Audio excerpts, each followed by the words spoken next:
Yeah, for real. Um, there was something else. We play a lot of games too. We could talk about video games, right? Yeah, because we're That's both basically playing the how we met. same game. Well, we met in kindergarten, but we bonded over, Yeah. like, I guess, games, I think. I'm trying to remember what our No, we did. conversation was. I remember our first conversation in kindergarten is I walked up to you and I asked you if you like Mario, Oh, yeah, because I and you had, like, said a yes, and Mario then we were 3 toy, friends. didn't I? Like, Raccoon Mario toy? Yeah, I remember that. yeah, it Okay. was a little raccoon Mario toy. I think it Yeah, was, like, and one of those I forget suction cup, if it was like like... yes. I was about to say I couldn't remember if it was a suction cup or one of those like spinny tops that where you spin the bottom of it and it's got a bearing in it. But I think it was a little suction cup. Well, I think what Raccoon Mario. happened is Yeah, that the that's suction exactly cup what it fell is. off, so I started wearing it on my finger because there was still, like, a hole in his butt. So I was just like, okay, this is now Finger Puppet Mario. I think that was a McDonald's toy that my sister probably got.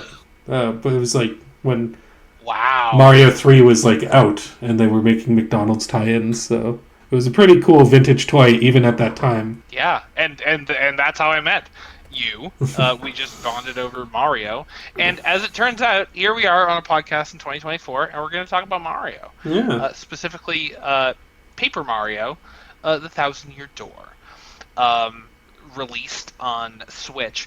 One thing I noticed before we even get into it, Nintendo loves to append like additions to the title when they remake these games, like Metroid Prime Remastered, Skyward Sword HD. This one's just called Paper Mario: The Thousand Year Door, and I just think that's weird. It's not like a big deal. Like I'm not, it's not keeping me up at night, but like I just find it weird whenever they break consistency because usually they're very consistent with these things. Yeah, they could call it Paper Mario the 1001 Year Door. Yeah, exactly. Or Paper Mario: The how many years has passed since Paper Mario: The Thousand Year Door came out? Just add that. Oh, actually, I don't That'd be fun. remember. That's maybe 20 years, so 1020 years door. Yeah, the 1020-year tour. Yeah. But yeah, this is a game that me and Ian both played when it came out. I have a lot of fond memories with this one. It's one of those games that when I initially played it, I couldn't beat. I got all the way to the end and then couldn't beat it. And then a couple of years later, I was over at our friend Dylan's house, and he had rented it, and he was on that last boss. He asked me to see if I could beat it, and I beat it in the first try. So technically, I had played that game through all the way, just in segments. It's kind of But funny it's because I remember getting stuck on the Shadow Queen too, and I haven't actually. Have you beaten this remake? I have. Okay, yeah, I Yes. haven't quite gotten there. I've just gotten back. I'm about to go to the moon. That's at the part I'm at. But Oh yes. Yeah, yeah, you're almost there. yeah, it's kind of funny. Like I had so many problems with the Yeah. Shadow So Queen, and looking back, she's not even really the hardest boss in the game. Like if you do the extra mission with Prince Mush, like that's way harder. If you get to the bottom of the oh pit of yeah. 100 trials, like that's way harder. Like I think it was Bonetail was in the bottom of that. Yeah, Yeah, Bonetail. yeah, it's harder than the Shadow Queen, and so is Yeah. Prince Mush. So I was able to beat Bonetail. I still don't think I've beaten Prince much. I still need to go back and beat him. I just got back to that part. But Like yeah. I had him to like 7 damage, and then I died. But yeah, Oh my god. I'll probably I think I'll just go to the moon and do that stuff, and then come back to Prince Mush when I have like a little bit of a higher level.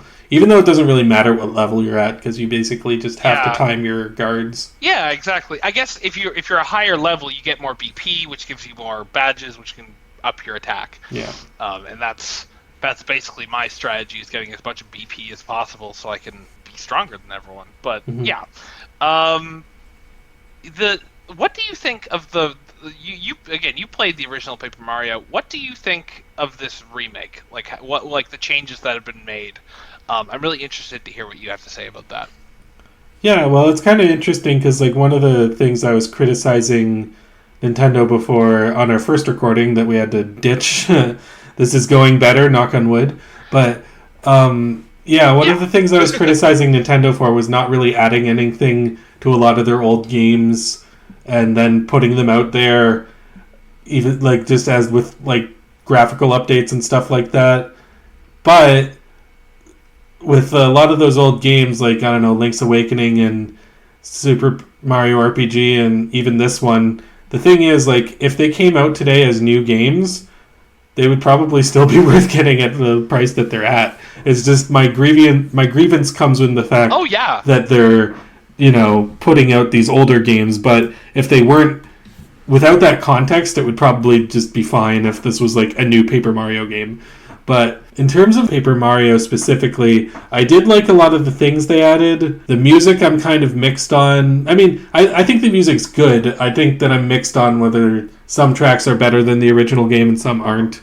I think that I like the little details, like the fact that all the partners have like back animations now, and a lot of the other characters do now too. And I also really love the fact that they all have different voices when you talk to them. It's kind of like the Banjo-Kazooie, like, mama, mama, mama, mama, but they all have different voices for this, where, it's just a lot of, like, really cool aesthetic things like that. There's a pipe that you can go to all these different worlds rather than having to backtrack in the traditional way, which is a huge quality of life update. Another quality of life update is that you can switch between the partners you have without going to the pause menu, which I always felt was like one of the more tedious parts of the Thousand Year Door, even though, I mean, it was bearable, but it was just like not my favorite thing to do. But like I'm really happy with like the different things that they added. Yeah, I totally agree with you. The best things that they added in this game are these little tiny like almost atmospheric changes, like the noise. Everyone has a specific voice when their text is coming out. Everyone has a back animation, except for Yoshi. Whenever you're riding Yoshi, he still doesn't have a back animation when you do that. So you're but when you're walking around with him, he does. Back. Yeah, he does. I just thought it was weird that they didn't do that, because that was another thing that always bugged me when I played the original. But that's like a micro criticism. Again, like I like looking at this game on its own merits. This is for sure a game I would spend $80 on if it was released today, without the context of it being a remake of a GameCube game. It's really solid, really well written. I actually didn't remember that pipe in the main square is a new addition. I guess as a kid I was really into games almost with tedious mission structures, like backtracking, walking around. It was peaceful to me. It was almost therapeutic to just walk around the world. So I never had an issue with the backtracking, but it's kind of funny. I think it's funny that one thing I noticed is like once you get the one that goes to Petalburg, if you're trying to get to Hooktail's castle, it doesn't even really matter because it's about the same length if you went through the sewers from Rogueport to get to it. So it's like some of them don't really even matter that much. Yeah, exactly. Yeah, I noticed that you have to go all the way through the first area to actually get to Petalburg. If you take that pipe, you're just taking the same amount of time. Yeah. And which I thought that was pretty funny too. Yeah. This game, I remember the Peach segments being a lot better. I think that the character building is really good, but I remember them being a little bit more involved. But I guess that might have just been one of those things where I haven't played this game in a really long time. I was kind of more like the Bowser stuff was the stuff that I wasn't really as into. Like, I think it's amusing, but that's about all it is. Yeah, no, I remembered... I remember when I first played this game, I had a separate file for the Bowser segments so I could replay them because I thought they were so cool. And now playing them again, it's like, well, that's it? Like a lot of them aren't even, like, some of them are just, like, walk over to someone and talk to someone and the chapter's over. And some of them are these weird remakes of 2D Mario levels, but bad. Like they're really short. I did not remember those being as short as they were. I think you could get through all of those. If you had to play all of them in a row, I think you could get through all of them in about 2 or 3 minutes.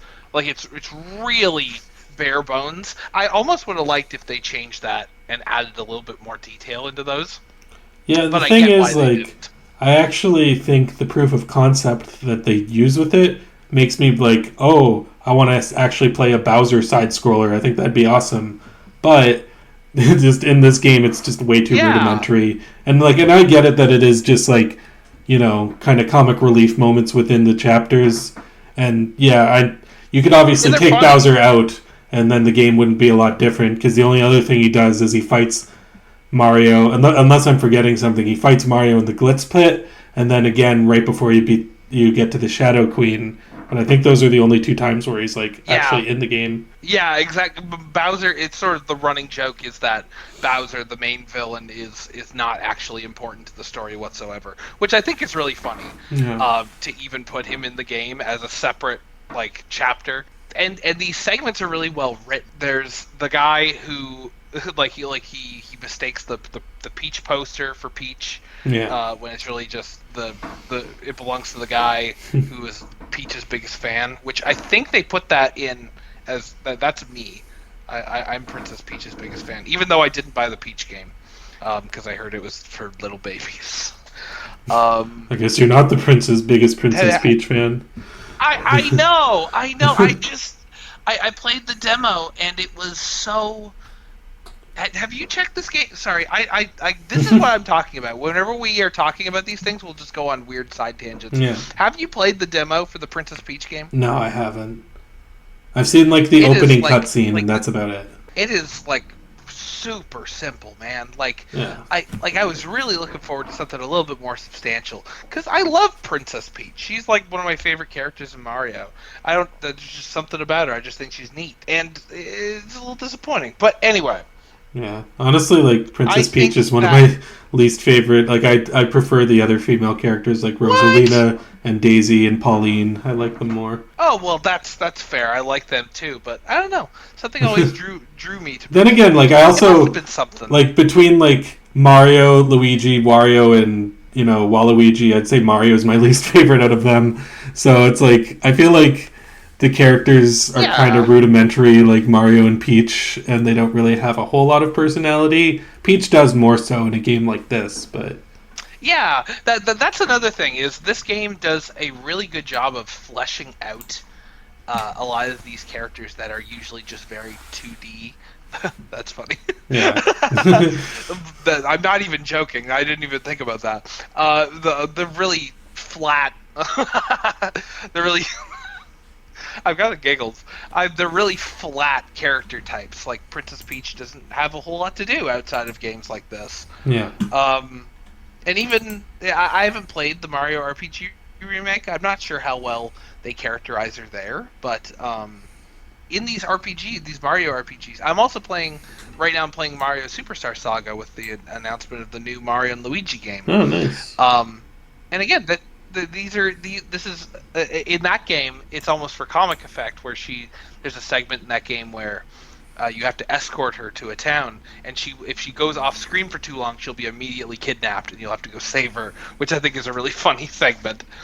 But in this game, it sort of dives into her own mental state and how she feels about being rescued and stuff. It gives a lot more to her character than you would expect. And of course Mario is just Mario, and he's just doing his own thing, which I think that's probably why Mario is your least favorite character. It's just because he has nothing to him. He's a blank slate character like Link or something like that. Yeah. But even in that case, it's I think every Link in every Zelda game is a little different.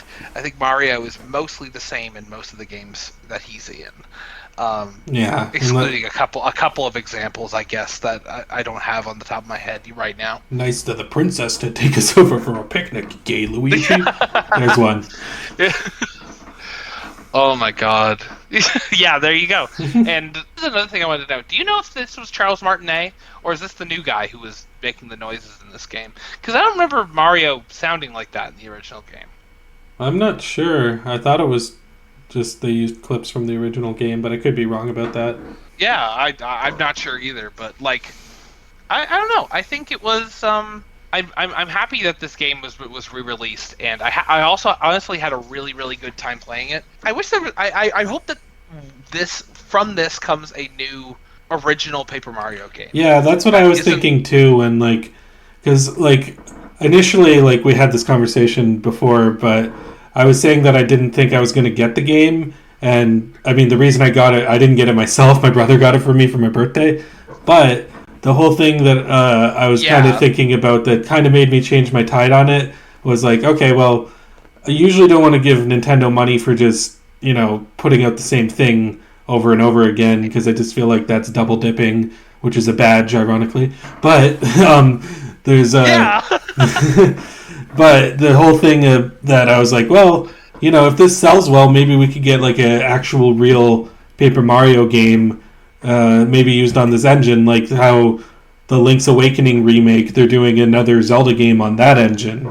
So Yeah. yeah, so it's like, okay, well, I'd be down for more Paper Mario like this, because, I mean, excluding Mario and Luigi Paper Jam, which was more of a Mario Luigi game with Paper Mario in it, there hasn't really been a traditional Mario RPG in the paper style since this game. So, and I didn't even play Paper Jam because I was kind of done with both series Yeah. at that point. But I do actually want to go back to play it because I heard it was pretty good. Yeah, I think that Alpha Dream got a lot of shit. Rest in peace, Alpha Dream. I think they got a lot of shit for the last couple Paper Mario games, mostly because the last two were Don't you remakes mean of Mario and the. Luigi? Oh yes, Mario. They get a lot of shit for the last couple of Mario and Luigi games because the last two were remakes of the first and third game, and they just skipped over the second one. Yeah, I didn't understand that. I and mean, to be fair, I think Partners in Time is not as good as the first or third one, but I still think it's good enough to be remade. Oh yeah, for sure. I think that's the only one I don't think I've ever played is Partners in Time. I have not played I thought Paper it was a really Jam, good idea. so that's the only one I haven't Yeah, played is Paper Jam. I also haven't played Paper Jam. I played I don't think I played, but I don't think I beat Dream Team. I sort of fell off of that one. I think that I beat Dream Team, but I didn't like it as much as the first three. Like, I just felt like there was something kind of missing about it. Even though I do like all the dream sequences with Luigi, I just felt like there was something kind of like slower about it. I remember thinking like the first 10 hours of that game are like tutorial. It's like, and no way to skip it. And it's like basic stuff if you've played any other Mario and Luigi game. So a lot of it is. yeah. Yeah, it's again. I think they get a lot of shit because those games are all really samey, especially like the last couple of Mario and Luigi games. But I think it's really good that the series is coming back, especially with a facelift like what we saw in the trailer for the new game.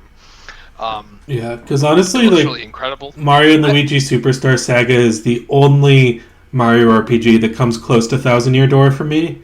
I mean, I like a lot of the other ones. Like, I like Nintendo 64 Paper Mario. I like Super Mario RPG. I like Bowser's Inside Story. But, neck and neck for me, like, the top spot is either Thousand Year Door or Superstar Saga. Yeah, no, for sure. I'd say the same thing. Again, it's been a while since I played Mario RPG, and I think, now that I think about it, I think Mario RPG is in the same boat as Thousand Year Door, where I got all the way to the end, got to Smithy, and then I couldn't beat him. And I just sort of dropped it. Did you play the Mario RPG remake? I'm going to go ahead and say you didn't. No, I did for a little bit because someone else had not bought it, but they found a way to play it. Let me just say, and I played a little bit of it that way. And yeah, I mean, I thought it looked good. Like it seemed like I was enjoying it. I thought I liked the graphical updates a lot. And everything else was very faithful to the original game. Yeah, it looks really good. Yeah. It's I think Mario really lends himself to an RPG like this because it's just such a colorful world, and I feel like I mentioned this when we started recording before. Is I feel like there's something at Nintendo that is keeping. I guess not recently. Recently, Mario has sort of been released into originality, but it's very hard to have a Mario game where it sort of breaks the mold like Thousand Year Door did. Like I mentioned that you get mugged at the beginning of this game, and I don't think in any Mario game that would come out recently would ever make that jump to be like, oh yeah, Mario gets mugged, and there's a side mission where you have to go around racially profiling bandit guys to figure out who stole this guy's credit card information. Like it's just so out there. And I think that Mario and I would say the people at the top who are in charge of Mario's creative direction would much rather make a game with Goombas and Toads and Koopa Troopas, and just something that Stomping sort of Koopas. fits this. Yeah, exactly. Like it just sort of fits this clinical idea of Mario. It's like Mario. It's like New Super Mario Brothers U. New Super Mario Brothers U is the prime game I use to describe this like clinical Mario, where it's like everything is just as you know it. It's the music sounds exactly how you would expect it. Really? Because most people I know would say New Super Mario Bros. 2 is the prime example. I think they're both kind of played that one, so there you go. Well, there we go. Yeah, because I remember the first New Super Mario Bros. Coming out and I loved it, and then New Super Mario Bros. Wii came out and I was like, okay, yeah, it's very similar, but I get it. Like you're going on to the Wii and you're doing 4-player co-op and stuff like that. But then after that, I was like, okay, I'm done with this series. Yeah, it was too much, honestly. And I think everyone agrees with that. I don't think we need, especially with Mario Wonder, I think we can definitely go in a different direction with Mario 2D platformers. Still haven't played Mario Wonder. We should play. Hey, next time you're down here, we'll play it together. I beat that whole game, and I honestly wish it just went longer because just that's my only problem is I feel like it ended too fast. Yeah, that's what some people have said is that it's very short. So actually, maybe when I'm there, I can borrow it from you, and I can probably finish it within like the 2 or 3 week time period that I'll be there. Just knock it out. Yeah. Yeah, sure. Yeah. No, you can hold me to it now because now it's recorded. Yeah, I got it on tape. Anyway, I guess I was just gonna say maybe we should like kind of wrap this around because we're going on 40 minutes now talking about Mario. So. Oh yeah, yeah. No, see what happens when we're left to our devices. We'll just talk about whatever. Actually, I guess it's more 30 minutes because we talked about alligators. But anyway. Yeah, fair.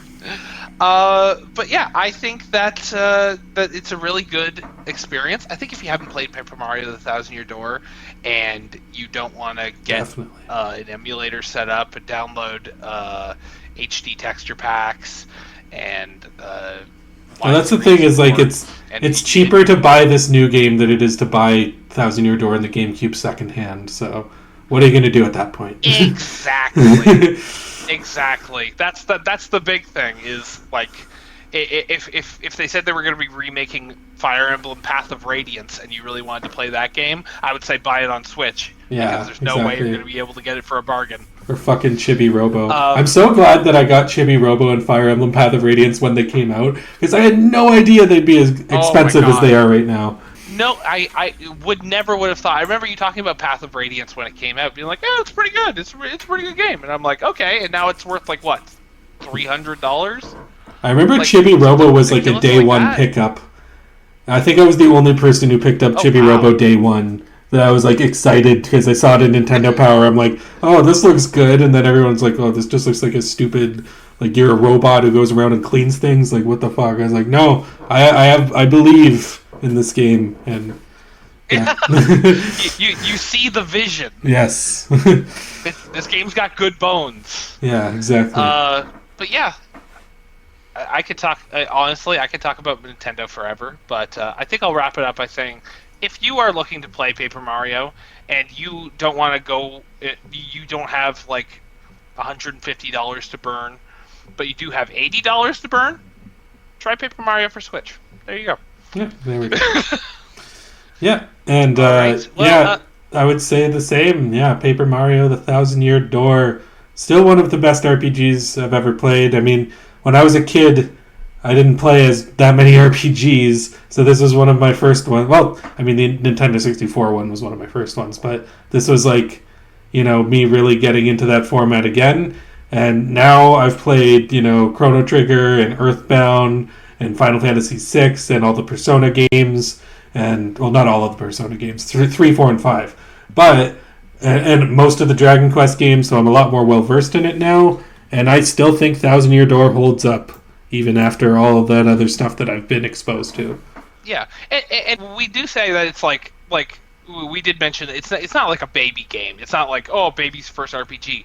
But if you are not well versed in RPGs, or even if you have a younger kid who you would like to introduce to the genre, this is a great entry point. It is simple, it is intuitive, and it's easy to understand. I would highly recommend this to anyone who's looking to get into the RPG genre. Yeah. The only thing is, after you play this one and then the Nintendo 64 one, you're going to be disappointed that there's no other Paper Mario games done in that style. Exactly, unless you go and buy Paper Mario Thousand Year Door and let Nintendo know.